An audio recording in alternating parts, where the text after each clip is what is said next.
নমস্কার বন্ধুরা, PNR group থেকে আজকে আমাদের একজন ক্যান্ডিডেট জয়েনিং করলো এসিকো অ্যাটেন্ডেন্ট কাম ওবিএইচএস বিশাখাপত্তনম ভাইজাগ ডিভিশনে।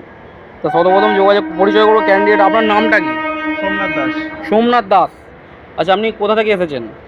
উত্তর চব্বিশ পরগনা গোবরডাঙ্গা থেকে। উত্তর চব্বিশ পরগনা গোবরডাঙ্গা থেকে, মানে মচলন্দপুর অশোকনগর ওইদিকে জায়গা আছে। আপনি এই কাজে আজকের দুনিয়ায় কী ভরসা বিশ্বাস করে এসেছেন জয়েনিং করতে, একটু বলুন। আমি পিএনআর গ্রুপে প্রায় 6 মাস ধরে আছি। আচ্ছা, ভিডিও দেখে আমার অনেকটা বিশ্বাস হয়েছে, তারপরে আমি এসেছি। 6 মাস ধরে পিএনআর গ্রুপে আছে, অনেক ছেলে জয়েনিং ভিডিও দেখেছেন, সেই ভরসা বিশ্বাস করে এসেছেন। আচ্ছা, আপনাকে কাজের আগে যে অনেক এজেন্সি আছে কাজের আগে 500, 1000 অনেক টাকা চায়, আপনার থেকে কাজের আগে কোনো ফর্ম ফিল আপের নাম করে 500, 1000 টাকা বা কোনো অরিজিনাল ডকুমেন্টস কিছু নেওয়া হয়েছে? আপনি কি এখনও পর্যন্ত দিয়েছেন কোনো অরিজিনাল?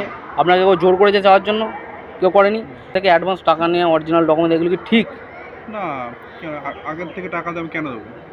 কিছু পেলে তো আমি কিছু দেবো, কিছু পেলাম না, আমি কী ভরসা টাকা দেবো? এটাই তো বাস্তব রীতি না? নিজের মনে স্বইচ্ছায় সজ্ঞান